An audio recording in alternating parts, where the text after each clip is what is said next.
I spoke earlier with Mr. Hichilema and started by asking him what's the biggest obstacle as he begins forming his new government. I think that one of the challenging things is to realize that things can be done better. I'm being positive in expressing it this way. Things can be done better, and we intend to do things better for the people that put us in office. So really, I think that says a lot. Thank you. So what were the things that were being done especially badly? What were the things that were done especially poorly that you have found in these first few days? I think really, Larry, to underscore this whole thing, it's a leadership question. It's a question of leadership, making sure that, we respect constitutionalism, we respect, democracy and its attendant institutions, its attendant arrangements, and indeed to make Zambia as a beacon of hope for democracy in Africa. It was clear that we were moving in a different direction, and there wasn't sufficient leadership to take the country in the direction that the people of Zambia wanted to be. So leadership, very critical, and ensuring that democracy works and the rule of law is restored, is respected. That presupposes that there's a breakdown in the rule of law, and that is true. Let's discuss that leadership, because when you announced your finance minister, which was your first cabinet pick, you said he's the chief financial officer of the country, but you are the CEO of Zambia Limited. So what's your leadership philosophy? What's your mission as the CEO of Zambia Inc.? Well, first and foremost, really, is to make sure that we provide the necessary leadership, in my view, to drive Zambia towards what citizens want it to be, a democratic state, a state that respects the rule of law, a state that fosters freedom of speech and other civil liberties, and a state that embraces the concept of servant leadership and really paying attention to the needs of the people of Zambia. Very, very critical. And building consensus around the issues of accommodating, embracing diversity. And of course, service to our people above our personal interests. What do you think was different? Because you ran for president 5 times before and lost. What do you think was different from 2015, 2016, when you ran against President Lungu, that won you the presidency this time? Well, Larry, yes, one can say officially we lost the elections 2015, 2016. We believe otherwise. And we understood why we did not take office, even though we believed we won in 2015. Look at the margins in 2015 between the colleague who was there and ourselves, and 2016. The story is very clear. So we now understood what we needed to do. Number one, really, we campaigned to clearly achieve three objectives. One is to win and win significantly.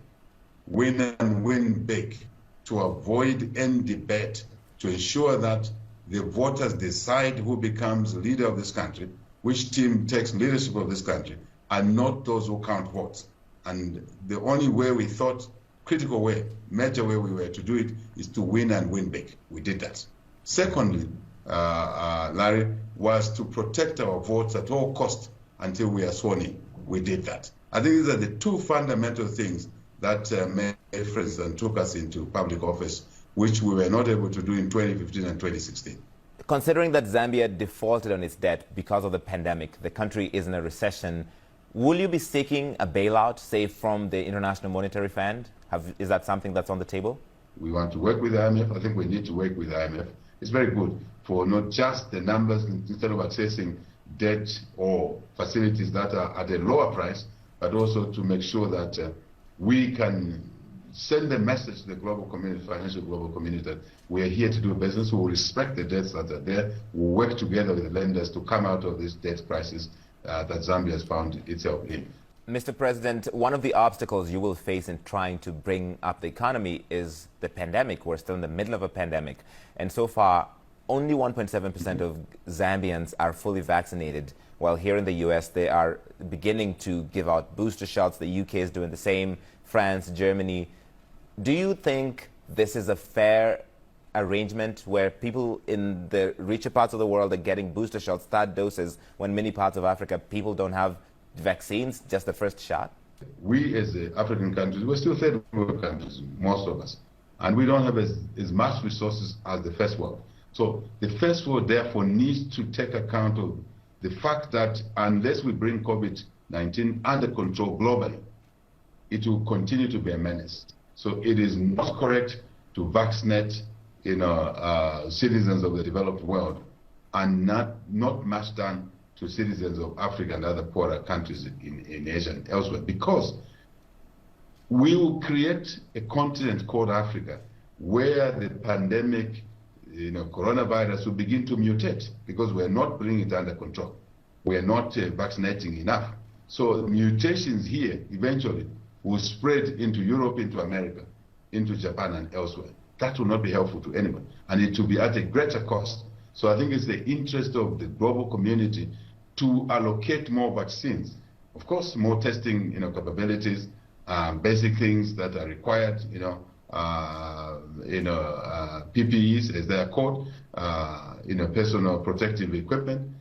All of that package, more attention must be given to Africa so that we can bring the coronavirus pandemic under control in the whole global community, not only in parts of the global community. What is your own plan in Zambia for dealing with the pandemic and bringing it under control so that you can bring back the economy and implement all these plans you have, Mr. President? Those in the front rows and are likely to contract this disease must be protected in the first place. So we're putting in a program that will allow for that to happen, investing a bit more money in this fight against coronavirus, appointing leadership. Again, we come to the question of leadership, appointing leaders, medical doctors. Larry will be appointing a leader, a medical person, to really dedicate himself to the fight against the coronavirus and give it the due attention that it has lacked in the past. And the resources that have already been allocated to this fight against the pandemic will be utilized prudently. No wastage, no thefts around there, because we've seen a few strange things happen at the expense of focusing on delivering oxygen, for example, in hospitals, because cylinders are not there. That's unacceptable.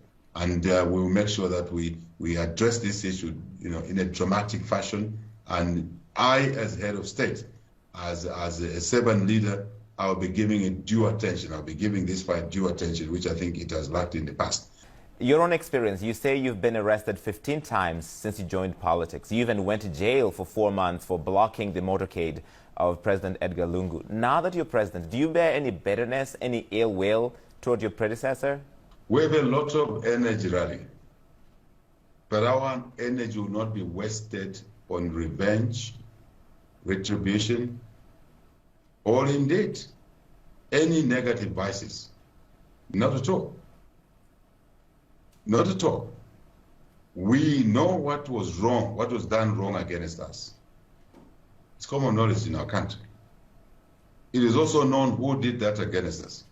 But we are not there to revenge or avenge or to push retribution. If we did that, Larry, it means we don't occupy any higher ground than those who did that to us. President Hakainde Hichilema, thank you so much for your time, sir. We appreciate it. Thank you for coming to talk to us here on CNN. Larry, thank you very much for having me. It's a pleasure. Wish you well. Thank you.